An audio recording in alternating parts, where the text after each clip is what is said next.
Welcome to ATL's Don't Sleep on the Southside show. I'm your host, R.D. Jones III.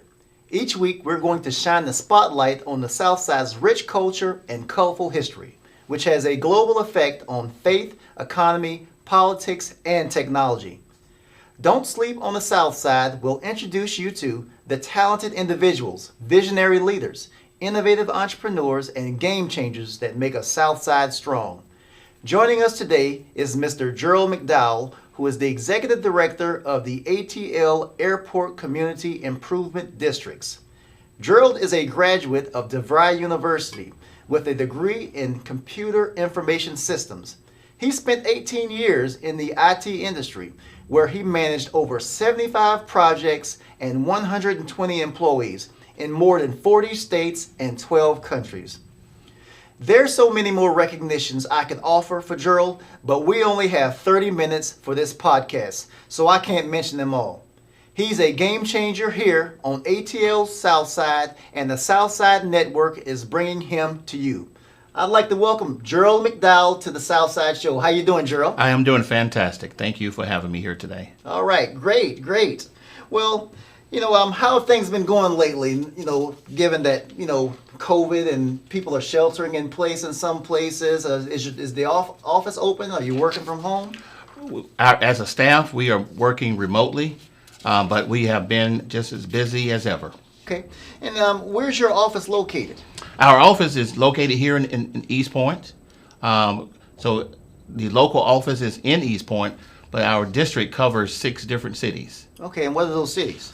It covers Forest Park over in Clayton County, as well as Hateville, College Park, your home base, the new city of South Fulton, as well as the city of Atlanta.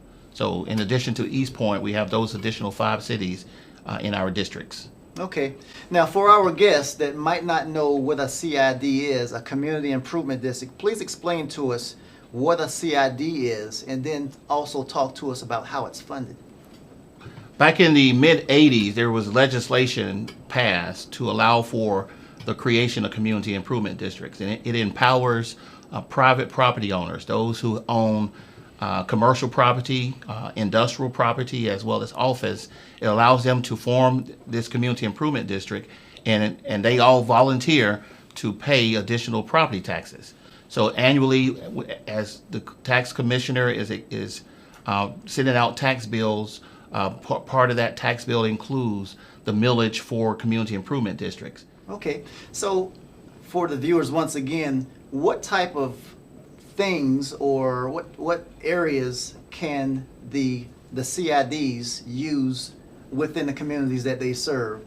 I understand that they can pay for some infrastructure. That's correct. Okay. Most of our projects fall in the realm of infrastructure, but according to this Georgia statute that was created back in the '80s, there are restrictions with what we can do with the funds, and so most of the projects fall in the area of infrastructure, such as road projects or sidewalk projects. Those road projects and sidewalks are improvements that we can make. We conduct studies to determine, for example, what type of improvements might need to be made on a particular corridor. We can use those funds for public safety.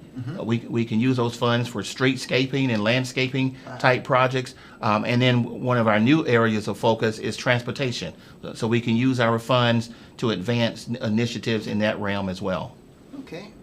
Wow, that's impressive. So that's kind of provides us a segue into the next question that I have for you. So could you talk to us about transit and transportation initiatives that the CID is working on, and one of those things to be MicroTransit? Absolutely. Let me give you some context. So back in 2015 and 2016, we had a number of meetings and conversations with the Atlanta Regional Commission, with the Georgia Department of Transportation, with MARTA, and with our cities and the counties. And we learned about the challenges that South Metro was experiencing when it came to new transit and transportation services. And so one of the first projects that was identified is what's called MicroTransit. And so MicroTransit is a model is a service that has been implemented in communities throughout the U.S. where it kind of works like an on-demand service, where you can schedule a pickup within that mobility district. Okay. Another example was autonomous shuttles, but personal rapid transit is a pod car system where you have an autonomous vehicle that could carry anywhere from 2 to 4 to 6 different people, and it works similar to a rail system, but the difference being it's more efficient in that of all the stations in its network, when you get into a pod car, it will take you directly to your station without stopping at the ones in between. That's great. And then talk to us a little bit about the freight cluster study project that you guys were involved with. The Atlanta Regional Commission has a grant program where they are awarding communities funds to conduct a study to evaluate and look at current conditions of logistical operations in terms of the movement of freight and the movement of goods. And so we were fortunate to be one of those communities and one of those organizations to receive a grant from the Atlanta Regional Commission. We hired a firm who worked with us over the course of a year. We completed a freight cluster study. We have those recommendations from that study. We have over 30 different projects that were identified and which are total of several $1 million, which is beyond our budget. So we'll be working with the Georgia Department of Transportation and with local and state government to find opportunities to execute some of those projects that were identified. Well, Gerald, one final question.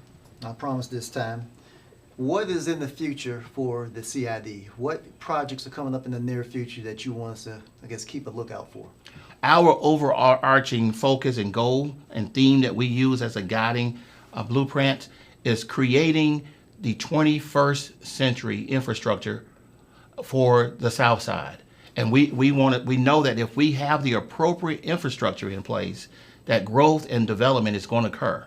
And when it does occur, we won't recreate the bottlenecks that we have in other parts of the region, but we'll have a very efficient Southside community. And so just continue to follow us and as we explore and investigate these initiatives and how they can be implemented locally in our community improvement districts. All right. Well, thank you, Gerald. You talked earlier about, I guess, the PRT, if people wanted to find out more about the PRT. But if somebody wants to get more information on the CIDs, how would they be able to contact you and how would they be able to get that information? You can start by going to our website, which is the initials for our organizations is aacids.com. We have a Facebook page, we have a Twitter page, we have LinkedIn, so you can sign up. And you can follow us on those social media sites. You can also go to our website, and there's an opportunity for you to put your email into and subscribe to our newsletter that comes out, and then you can get newsletters from us. I have a tremendous staff, Artie. If I can just put a plug in, this is an exceptional team. I have Crystal Harris, who serves as my program director. And I frequently refer to her as my go-to person. She's the number 2. We have a public safety director, and Crystal is assisted by a project manager. We also have a director of communications and marketing, and then our office is managed by an executive admin. So I have a tremendous team, and this team has done a lot of great things during this pandemic. And you would think that working remotely might be the model of the future with the way that they have been executing and what they've been doing. But we are looking forward to an exciting future for the Southside, and I consider it an honor to be part of the team that is providing leadership for the Southside. And thank you for the opportunity to come and talk to you today. All right. Well, thank you, Gerald. And yes, you do have, your staff is very professional. Thank you for all that you do for our region, especially the Southside. And we look forward to working with you in the future. And It's a wrap, folks. My time is up. I'm Artie Jones, your host. And remember that you heard it here on the Southside Network. Remember, don't sleep on the Southside.